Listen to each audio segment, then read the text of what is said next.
Hi ಎಲ್ರಿಗೂ ನಮಸ್ಕಾರ. ಅನುಗ್ರಹ 123 ಚಾನಲ್ಗೆ ಎಲ್ರಿಗೂ ಸ್ವಾಗತ. ಇದು ಭಾನುವಾರದ ವ್ಲಾಗ್ ಆಗಿರುತ್ತೆ. ಇವತ್ತು ಭಾನುವಾರ ಆಗಿರೋದ್ರಿಂದ ನಮ್ಮನೆ ಕೆಲಸ ಆಂಟಿನೂ ಬರೋದಿಲ್ಲ.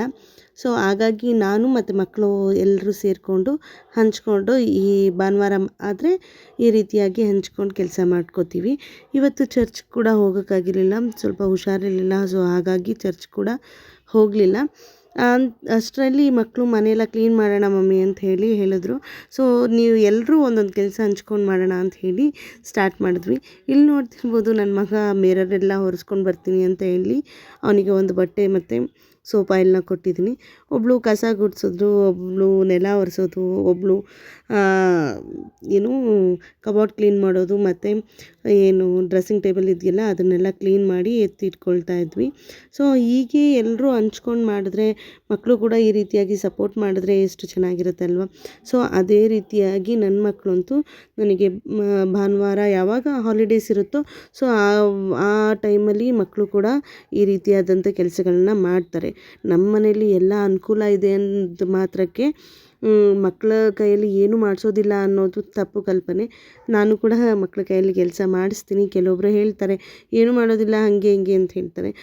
ಅವರವರ ಟೈಮ್ ಬಂದಾಗ ಆ ಮಕ್ಕಳು ಅವ್ರವ್ರ ಕೆಲಸ ಮಾಡೇ ಮಾಡ್ತಾರೆ ಅಲ್ವಾ. ಸೊ ಹಾಗೆ ಅವರೆಲ್ಲ ಕೆಲಸಗಳನ್ನ ಮಾಡ್ತಾ ಇರ್ಬೇಕಾದ್ರೆ ನಾನು ಬೇಗ ಅಡುಗೆ ಮಾಡಿಬಿಡೋಣ ಅಂಥೇಳಿ ನಾನು ಕೂಡ ಅಂಗಡಿಯಿಂದ ಎಲ್ಲ ಸ್ವಲ್ಪ ತರಕಾರಿಗಳನ್ನ ಮತ್ತು ಪುದೀನ ಸೊಪ್ಪು, ಕೊತ್ತಂಬರಿ, ಟೊಮೆಟೊ ಹಣ್ಣು, ಈರುಳ್ಳಿ ಇದನ್ನೆಲ್ಲ ವಾರಕ್ಕಾಗೋಷ್ಟು ತೊಗೊಂಡು ಬಂದು ಇಟ್ಕೊಂಡ್ಬಿಡ್ತೀನಿ. ಭಾನುವಾರ ಅಥವಾ ಶನಿವಾರನೇ ತೊಗೊಂಡು ಬಂದು ಇಟ್ಕೊಂಡ್ಬಿಟ್ಟಿರ್ತೀನಿ. ಮಟನ್ ಚಿಕನ್ ಏನಾದರೂ ಇದ್ದರೆ ಮಾತ್ರ ಆ ದಿನ ಹೋಗಿ ತೊಗೊಂಡು ಬರ್ತೀವಿ ಅಷ್ಟೇ. ಇದೇ ರೀತಿಯಲ್ಲಿ ಎಲ್ಲನೂ ಕ್ಲೀನ್ ಮಾಡಿ ಜೋಡಿಸಿ ಫ್ರಿಜ್ಜಲ್ಲಿ ಎತ್ತಿಟ್ಕೊಳ್ಳೋಣ ಅಂಥೇಳಿ ರೆಡಿ ಮಾಡ್ಕೋತಾ ಇದ್ದೀನಿ. ಮೆಣಸಿನ್ಕಾಯಿ, ಈರುಳ್ಳಿ, ಬೆಳ್ಳುಳ್ಳಿ ಇದನ್ನೆಲ್ಲ ಸಪ್ರೇಟ್ ಮಾಡ್ಕೋತಾ ಇದ್ದೀನಿ.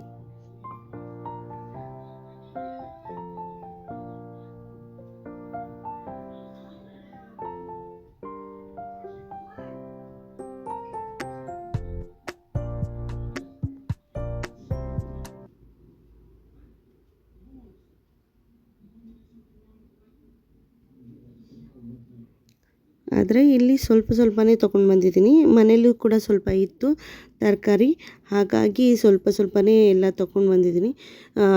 ಸೌತೆಕಾಯಿ ಅಂತೂ ತುಂಬ ಎಳೆದಾಗಿತ್ತು, ನೋಡೋದಕ್ಕೆ ದಪ್ಪ ದಪ್ಪ ಇದ್ದರೂ ಒಳಗಡೆ ಬೀಜಗಳೇ ಇರಲಿಲ್ಲ. ಅಷ್ಟು ಚೆನ್ನಾಗಿತ್ತು ಸೌತೆಕಾಯಿ, ತುಂಬಾ ಚೆನ್ನಾಗಿತ್ತು. ಮತ್ತು ನಾಟಿ ಟೊಮೆಟೊನೇ ಜಾಸ್ತಿ ಹೆಚ್ಚಾಗಿ ಬಳಸ್ತೀವಿ. ನಮ್ಮ ಅತ್ತೆಯಂತೂ ಅಡುಗೆ ಏನಾದರೂ ಮಾಡಿದ್ರೆ ನಾಟಿ ಟೊಮೆಟೊ ಹಣ್ಣೇ ಬೇಕು, ನಾಟಿ ಕೊತ್ತಂಬರಿ ಸೊಪ್ಪೇ ಬೇಕು, ಈ ರೀತಿಯಾಗಿ ಕೇಳುವಂಥವ್ರು ಅವರು. ಸೊ ಅದಕ್ಕಾಗಿ ಆಲ್ಮೋಸ್ಟ್ ನಾನು ಯಾವಾಗ ಅಂಗಡಿಗೆ ಹೋದ್ರೂ ನಾಟಿ ಯಾವುದಿರುತ್ತೋ ಅದನ್ನು ತೊಗೊಂಡು ಬರೋಕ್ಕೆ ಟ್ರೈ ಮಾಡ್ತೀನಿ. ನಾಟಿ ಇಲ್ಲದೆ ಇದ್ದರೆ ಅದು ಅಡುಗೆ ಟೇಸ್ಟು ಕೂಡ ಅಷ್ಟಾಗಿ ಚೆನ್ನಾಗಿರಲ್ಲ ಅಂತ ಹೇಳ್ತಾರೆ. ಸೊ ನನಗೇನು ಅಂಥ ಡಿಫ್ರೆನ್ಸ್ ಏನು ಕಾಣಿಸೋದಿಲ್ಲ. ಆದರೂ ನಮ್ಮ ಅತ್ತೆ ಮಾತ್ರ ಅದೇ ರೀತಿಯಲ್ಲಿ ಹೇಳ್ತಾರೆ. ನಾಟಿ ಕೊತ್ತಂಬರಿ ಸೊಪ್ಪು, ನಾಟಿ ಕರಿಬೇವಿನ ಸೊಪ್ಪು ಮತ್ತು ನಾಟಿ ಹಸಿರು ಮೆಣಸಿನ್ಕಾಯಿ ಇವುಗಳಿದ್ದರೆ ಮಾತ್ರ ಅವರಿಗೆ ಅಡುಗೆ ಮಾಡೋದಕ್ಕೆ ಇಂಟ್ರೆಸ್ಟ್ ಬರುತ್ತಂತೆ. ಇಲ್ಲದೆ ಹೋದರೆ ಅಡುಗೆ ಮಾಡೋದಕ್ಕೆ ಇಂಟ್ರೆಸ್ಟ್ ಬರಲ್ಲ ಅಂತ ಹೇಳ್ತಾರೆ. ಹಾಗೆಯೇ ನಾನು ಇವತ್ತು ಕೈಮಾ ಸಾರು ಮಾಡೋಣ ಅಂತ ಹೇಳಿಬಿಟ್ಟು ಆ ರೆಸಿಪಿ ಕೂಡ ನಾನು ನಿಮ್ಮ ಹತ್ರ ಶೇರ್ ಮಾಡ್ತಾಯಿದ್ದೀನಿ. ಇವತ್ತು ನಾನು ಇಲ್ಲಿ ಅರ್ಧ ಕೆಜಿಯಷ್ಟು ಕೈಮಾನ ತೊಗೊಂಡಿದ್ದೀನಿ.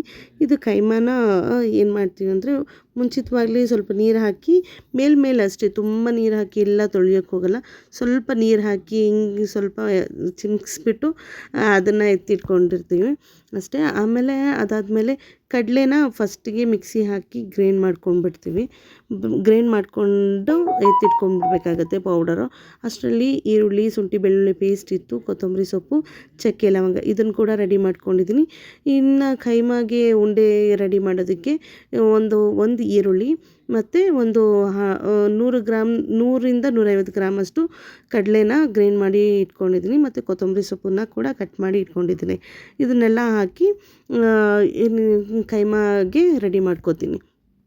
ಅಷ್ಟರಲ್ಲಿ ಇದೇನಿದೆ ಮಸಾಲೆ ಎಲ್ಲ ಇದೆಯಲ್ವ, ಅದನ್ನು ಮತ್ತೆ ನಾನು ಮಿಕ್ಸಿಲಿ ಹಾಕಿ ಈರುಳ್ಳಿ, ಶುಂಠಿ, ಬೆಳ್ಳುಳ್ಳಿ ಪೇಸ್ಟನ್ನು ಹಾಕ್ಕೊಂಬಿಡ್ತೀನಿ ಒಂದೇ ಸರಿ. ಅದು ಹದ ನನಗೆ ಚೆನ್ನಾಗಿ ಗೊತ್ತಾಗುತ್ತೆ ಅಂತ ಹೇಳಿ ಪೇಸ್ಟ್ ಇದ್ರೂ ಕೂಡ ನಾನು ಅದರಲ್ಲೇ ಹಾಕ್ಕೊಂಡು ಮತ್ತೊಂದು ಸರಿ ಗ್ರೈಂಡ್ ಮಾಡ್ಕೊತಾ ಇದ್ದೀನಿ.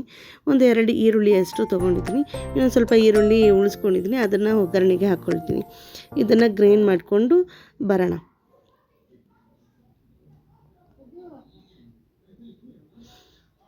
ಇದನ್ನು ಗ್ರೈಂಡ್ ಮಾಡಿಕೊಂಡು ಒಂದು ಕಡೆ ಎತ್ತಿಟ್ಕೊಂಡಿದ್ದೀನಿ. ಅಷ್ಟರಲ್ಲಿ ಕೈಮಾ ಏನಿರುತ್ತೆ ಅದನ್ನು ಇನ್ನೊಂದು ಮಿಕ್ಸಿ ಜಾರ್ಗೆ ಹಾಕಿ ಅದನ್ನು ಕೂಡ ಗ್ರೈಂಡ್ ಮಾಡ್ಕೋಬೇಕು. ಯಾಕಂದರೆ ದಪ್ಪ ದಪ್ಪವಾಗಿ ಇರುತ್ತಲ್ವ ಕೈಮಾ ಅಂತೂ. ಹೊಡೆದ್ಕೊಡಿ ಅಂದರೆ ತುಂಬ ಸಣ್ಣನೇ ಹೊಡೆದು ಕೊಡ್ತಾರೆ. ಆದರೂ ಕೂಡ ಒಂದ್ಸರಿ ಮಿಕ್ಸಿಗೆ ಹಾಕ್ಕೊಂಡ್ರೆ ನಮಗೂ ಕೂಡ ಸಮಾಧಾನ. ಮತ್ತು ಆ ಥರ ಮಟನ್ ಪೀಸ್ಗಳ ಥರ ಇದ್ದರೆ ಅಷ್ಟೊಂದೇನು ಕೈಮಾ ಉಂಡೆ ಚೆನ್ನಾಗಿ ಬರೋಲ್ಲ. ಇಲ್ಲಿ ನಾನು ಮಾಡ್ಕೊಳ್ಳೋಂಥ ಕೈಮಾ ಒಂದು ಸ್ವಲ್ಪ ಕೂಡ ಹೊಡೆಯೋದಿಲ್ಲ, ಒಂದು ಸ್ವಲ್ಪ ಕೂಡ ಮುರಿಯೋದಿಲ್ಲ. ಹಾಗೆ ಉಂಡೆಗಳನ್ನ ನೀಟಾಗಿ ತಗೊಳ್ಬೋದು. ಕೆಲವೊಬ್ಬರು ಮಾಡಿದಾಗ ಹೊಡೆದೋಗುತ್ತೆ ಹಾಗೆ ಹೀಗೆ, ಅದಕ್ಕಾಗಿ ನಾವು ಮಾಡೋದಿಲ್ಲ ಅಂತ ಹೇಳ್ತಾರೆ. ನಮ್ಮ ಮನೇಲಿ ಮಾಡ್ತಾ ಇರ್ಬೇಕಾದ್ರೆ ಆ ಥರ ಎಲ್ಲ ಏನೂ ಆಗೋದಿಲ್ಲ. ಸೊ ಅದಕ್ಕಾಗಿ ನಾನು ಇದೇ ಥರನೇ ಕೈಮಾ ಉಂಡೆ ಸಾರನ್ನ ಈ ರೀತಿಯಲ್ಲೇ ನಾವು ಮಾಡ್ಕೊಳ್ತೀವಿ. ಈಗ ಮಿಕ್ಸಿಲಿ ಗ್ರೈಂಡ್ ಮಾಡ್ಕೊಂಡು ಬಂದಿದ್ದೀನಿ. ನೋಡ್ತಾ ಇರ್ಬೋದು ಪೀಸಸ್ ಥರ ಇದ್ದಿದ್ದಂಥದ್ದು ತರಿಯಾಗಿ ಒಂದು ಮೀಡಿಯಮ್ ರೀತಿಯಲ್ಲಿ ಗ್ರೈಂಡ್ ಮಾಡಿಕೊಂಡು ಬಂದಿದ್ದೀನಿ. ಅದಕ್ಕೆ ಈರುಳ್ಳಿ ಏನು ಕಟ್ ಮಾಡಿ ಇಟ್ಕೊಂಡಿದ್ವಲ್ಲ ಇದನ್ನೆಲ್ಲ ಹಾಕಿ ಮಿಕ್ಸ್ ಮಾಡ್ಕೋಬೇಕು. ಇದನ್ನು ಕೂಡ ನಾನೇನು ಮಾಡ್ತೀನಿ, ಒಂದು ಸರಿ ಮಿಕ್ಸಿಲಿ ಗ್ರೈಂಡ್ ಮಾಡ್ಕೋತೀನಿ. ಇದನ್ನೆಲ್ಲ ಹಾಕ್ಬಿಟ್ಟು ಮತ್ತು ನಾವು ಶುಂಠಿ ಬೆಳ್ಳುಳ್ಳಿ ಚಕ್ಕೆ ಲವಂಗ ಏನು ಪೇಸ್ಟ್ ಮಾಡಿ ಇಟ್ಕೊಂಡಿದ್ವಲ್ಲ ಅದನ್ನು ಕೂಡ ಇಲ್ಲಿ ಒಂದು 2 ಸ್ಪೂನ್ ಆಗುವಷ್ಟು ಮಸಾಲೆ ಕೂಡ ನಾನು ಇದರಲ್ಲೇ ಹಾಕಿ ಆ್ಯಡ್ ಮಾಡ್ಕೋತೀನಿ.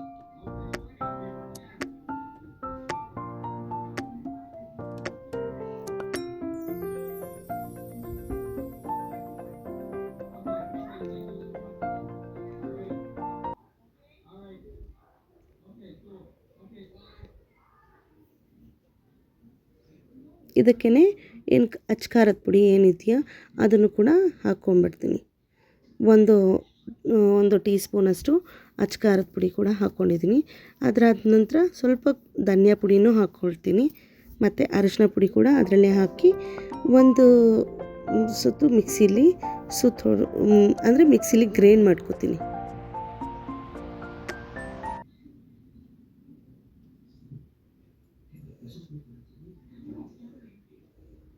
ಇದಕ್ಕೆ ಮೇನ್ ಆ್ಯಡ್ ಮಾಡಬೇಕು ಅಂದರೆ ಮೊಟ್ಟೆ ಹಾಕ್ಕೋಬೇಕು. ಮೊಟ್ಟೆ ಹಾಕ್ಕೊಂಡ್ರೆ ಕೈಮಾ ಉಂಡೆ ಸ್ವಲ್ಪ ಕೂಡ ಹೊಡೆದೋಗೋದಿಲ್ಲ, ಛಿದ್ರ ಆಗೋದಿಲ್ಲ. ಹಂಗೆ ರೀತಿಯಲ್ಲಿ ನಾವು ಹೇಗೆ ಉಂಡೆ ಕಟ್ತೀವೋ ಅದೇ ರೀತಿಯಲ್ಲಿ ಉಂಡೆ ಗಾತ್ರದಲ್ಲಿ ಕೈಮಾ ನೀಟಾಗಿ ಬರುತ್ತೆ. ಮೇನ್ ಅಂತ ಹೇಳಿದ್ರೆ ಕೈಮಾ ಉಂಡೆ ಮಾಡೋದಕ್ಕೆ ಮೊಟ್ಟೆನ ಹಾಕ್ಕೋಬೇಕು. ಇದನ್ನು ನೋಡ್ತಾ ಇರ್ಬೋದು ತರಿಯಾಗಿ ಒಂದು ಸರಿ ಗ್ರೈಂಡ್ ಮಾಡ್ಕೊಂಡು ಬಂದಿದ್ದೀನಿ. ಯಾಕಂದರೆ ಮಿಕ್ಸಿಲಿ ಹಾಕಿದಾಗ ಅದು ಕೈಮಾ ಒಂದು ಗ್ರೈಂಡ್ ಮಾಡೋದಕ್ಕೆ ಕಷ್ಟ ಆಗುತ್ತೆ. ಸ್ವಲ್ಪ ಮಿಕ್ಸಿನ ಆಫ್ ಮಾಡಿ ಮೇಲೆ ಕೆಳಗಡೆ ತಿರುಗಿಸ್ಬಿಟ್ಟು ಒಂದೊಂದು ಸರಿ ಗ್ರೈಂಡ್ ಮಾಡ್ಕೊಂಡು ಇಟ್ಕೊಳ್ಬೇಕು. ಇದನ್ನೆಲ್ಲ ರೆಡಿ ಮಾಡ್ಕೊಂಡಿದ್ದೀನಿ. ಈ ರೀತಿಯಾಗಿ ಕೈಮಾ ಉಂಡೆಗೆ ರೆಡಿ ಮಾಡಿ ಇಟ್ಕೊಂಡಿದ್ದೀನಿ. ಅದಕ್ಕೆ ಎಷ್ಟು ಬೇಕಾಗುತ್ತೆ ಉಪ್ಪನ್ನು ನೋಡಿ ಸೇರಿಸ್ಕೋಬೇಕು. ಇದನ್ನಂತೂ ಟೇಸ್ಟ್ ಅಂತೂ ಮಾಡೋದಕ್ಕಾಗೋದಿಲ್ಲ ಅಲ್ವಾ. ಸೊ ಎಷ್ಟು ಒಂದೊಂದು ಸರಿ ಜಾಸ್ತಿ ಆಗಿರುತ್ತೆ, ಒಂದು ಸರಿ ಕಮ್ಮಿ ಆಗೋಗ್ಬಿಟ್ಟಿರುತ್ತೆ. ಅದಕ್ಕೆ ಈ ಕಮ್ಮಿ ಆದ್ರೂ ಪರವಾಗಿಲ್ಲ, ಯಾಕಂದರೆ ಸಾರಿಗೆ ನಾವು ಉಪ್ಪನ್ನು ಸರಿಯಾಗಿ ಹಾಕಿರ್ತೀವಲ್ಲ ಅದಕ್ಕೂ ಸರಿ ಹೋಗುತ್ತೆ. ಈ ರೀತಿಯಾಗಿ ಚೆನ್ನಾಗಿ ಚೆನ್ನಾಗಿ ಕಲಿಸ್ಕೋಬೇಕು ಮಾತ್ರ. ಯಾಕಂದರೆ ಎಲ್ಲ ಮಸಾಲೆ ಉಪ್ಪು ಖಾರ ಎಲ್ಲನೂ ಅದಕ್ಕೆ ಅಂಟ್ಕೋಬೇಕು. ಹಾಗಾಗಿ ಚೆನ್ನಾಗಿ ಈ ರೀತಿಯಾಗಿ ಕಲಿಸ್ಕೊಂಡ ನಂತರ ಉಂಡೆ ಕಟ್ಟೋದಕ್ಕೆ ತುಂಬಾ ಚೆನ್ನಾಗಾಗುತ್ತೆ.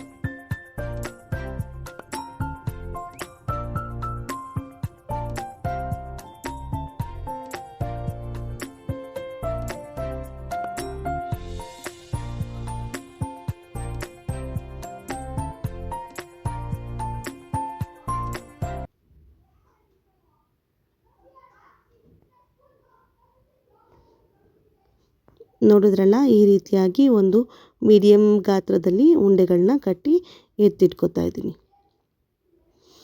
ಒಂದು ಅರ್ಧ ಕೆಜಿ ಕೈಮಾದಲ್ಲಿ ನನಗೆ ಇಲ್ಲಿ ಒಂದು 25ರಿಂದ 30 ಉಂಡೆಗಳನ್ನ ಮಾಡ್ಕೋಬೋದು. ಇದೆಲ್ಲ ಆದ ನಂತರ ಒಂದು ಪಾತ್ರೆನ ಸ್ಟವ್ ಮೇಲೆ ಇಟ್ಕೊಂಡು ಅದಕ್ಕೆ ಸ್ವಲ್ಪ ಎಣ್ಣೆ, ಎಷ್ಟು ನಾವು ಅಡುಗೆಗೆ ಬಳಸ್ತೀವೋ ಅಷ್ಟು ಪ್ರಮಾಣದಲ್ಲಿ ಎಣ್ಣೆನ ಹಾಕ್ಕೊಂಡು ಒಂದು ಈರುಳ್ಳಿ ಏನು ಕಟ್ ಮಾಡಿ ಇಟ್ಕೊಂಡಿರ್ತೀವಲ್ಲ ಆ ಈರುಳ್ಳಿನ ಒಗ್ಗರಣೆಗೆ ಹಾಕ್ಕೋಬೇಕು. ಫಸ್ಟು ಆ ಈರುಳ್ಳಿ ಚೆನ್ನಾಗಿ ಕೆಂಪಗಾಗೋ ತನಕ ಬಿಟ್ಬಿಟ್ಟು ನಾವೇನು ರುಬ್ಕೊಂಡಿರ್ತೀವಲ್ಲ ಮಸಾಲೆನ ಅದನ್ನು ಹಾಕಿ ಚೆನ್ನಾಗಿ ಫ್ರೈ ಮಾಡ್ಕೋಬೇಕು. ಆ ಮಸಾಲೆ ಕೂಡ ಆ ಮಸಾಲೆಯ ಹಸಿ ವಾಸನೆ ಹೋಗೋ ತನಕ ಚೆನ್ನಾಗಿ ಫ್ರೈ ಮಾಡ್ಕೋಬೇಕು.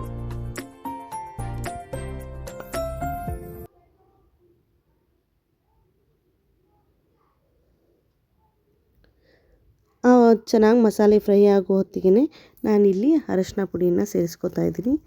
ಅರಶಿನ ಪುಡಿನ ಸೇರಿಸ್ಕೊಂಡು ಅದನ್ನು ಚೆನ್ನಾಗಿ ಫ್ರೈ ಮಾಡ್ಕೊಂಡು ನಂತರ ಅದರಲ್ಲಿ ಏನು ಮಿಕ್ಸಿ ಜಾರ್ನಲ್ಲಿ ಏನಿರುತ್ತೋ ನೀರನ್ನ ಅದನ್ನು ಕೂಡ ಹಾಕಿ ಕಲಕಿ ಅದು ಕುದಿಯೋ ಅಷ್ಟರಲ್ಲಿ ಆ ಸ್ಮೆಲ್ ಹಸಿ ವಾಸನೆ ಹೋಗೋ ಅಷ್ಟರಲ್ಲಿ ಇಲ್ಲಿ ಸಾರಿಗೆ ಬೇಕಾಗಿರುವಂಥ ಮತ್ತು ಕೊಬ್ಬರಿ ಮತ್ತು ಟೊಮ್ಯಾಟೊನೂ ಕೂಡ ಕಟ್ ಮಾಡಿ ಎತ್ತಿಟ್ಕೊಳ್ತಾ ಇದ್ದೀನಿ.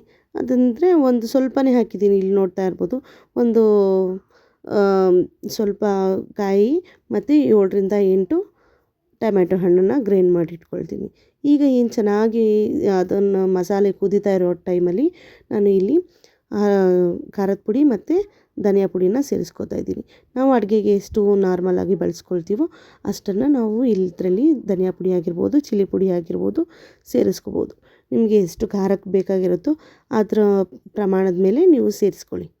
ಅದಾದ ನಂತರ ಇದು ಏನು ಸಾರು ಕುದೀತಾ ಇರುತ್ತೋ ಅದೇ ಟೈಮಲ್ಲಿ ನಾನು ಇಲ್ಲಿ ಉಂಡೆಗಳನ್ನ ಹಾಕ್ತಾಯಿದ್ದೀನಿ. ಇಲ್ಲಿ ನಾನು ಆಲೂಗಡ್ಡೆ ಕೂಡ ಹಾಕಿದ್ದೀನಿ. ಆಲೂಗಡ್ಡೆ ವಿಡಿಯೋ ಕ್ಯಾಪ್ಚರ್ ಮಾಡ್ಕೊಳ್ಳುವಾಗ ಅದು ಸ್ಕಿಪ್ ಆಗೋಗ್ಬಿಟ್ಟಿದೆ. ಕೈಮಾಗೆ ಆಲೂಗಡ್ಡೆ ಹಾಕ್ಕೋಬೋದು. ಕ್ಯಾಪ್ಸಿಕಮ್ ಹಾಕ್ಕೊಂಡು ಮಾಡ್ಕೊಂಡ್ರೆ ಅಂತೂ ಇನ್ನೂ ತುಂಬಾ ಚೆನ್ನಾಗಿರುತ್ತೆ. ಕ್ಯಾಪ್ಸಿಕಮಲ್ಲಿ ಕೈಮಾದಲ್ಲಿ ಒಂದು 2-3 ರೀತಿಯೆಲ್ಲ ಮಾಡ್ಕೊಳ್ಬೋದು ಕೈಮಾ ಉಂಡೆ ಸಾರನ್ನ. ನಾವು ಇದು ನಾರ್ಮಲಾಗಿ ಮಾಡುವಂಥ ಸಾರು. ಇನ್ನೊಂದು ಗ್ರೀನ್ ಮಸಾಲ ಹಾಕಿ ಮಾಡ್ತೀವಿ. ಇನ್ನೊಂದು ರೀತಿಯಲ್ಲಿ ಕೈಮಾದೇ ಫುಲ್ಲು ಡ್ರೈ ಫ್ರೈ ಮಾಡ್ತೀವಿ, ಅಂದರೆ ಖುಲ್ಲಾ ಕೈಮಾ ಮಾಡ್ತೀವಿ. ಈ ರೀತಿಯಾಗಿ ಕೈಮಾದಲ್ಲಿ ತುಂಬಾ ಐಟಮ್ ಮಾಡ್ಬೋದು. ಅಂದರೆ ಯಾವಾಗ್ಲೂ ಕುದಿಯುವಂಥ ಟೈಮ್ನಲ್ಲಿ ಸೌಟ್ ಹಾಕಿ ತಿರುಗಬಾರ್ದು.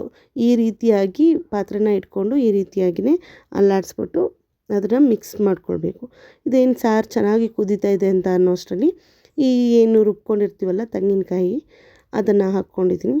ತೆಂಗಿನಕಾಯಿ ಮತ್ತು ಟೊಮ್ಯಾಟೊ ಹಣ್ಣನ್ನು ಕೂಡ ಗ್ರೈಂಡ್ ಮಾಡಿ ಇಟ್ಕೊಂಡಿರ್ತೀವಲ್ಲ ಅದನ್ನು ಕೂಡ ಇದರಲ್ಲೇ ಹಾಕಿ ಚೆನ್ನಾಗಿ ಕುದಿಯಕ್ಕೆ ಬಿಡಬೇಕು.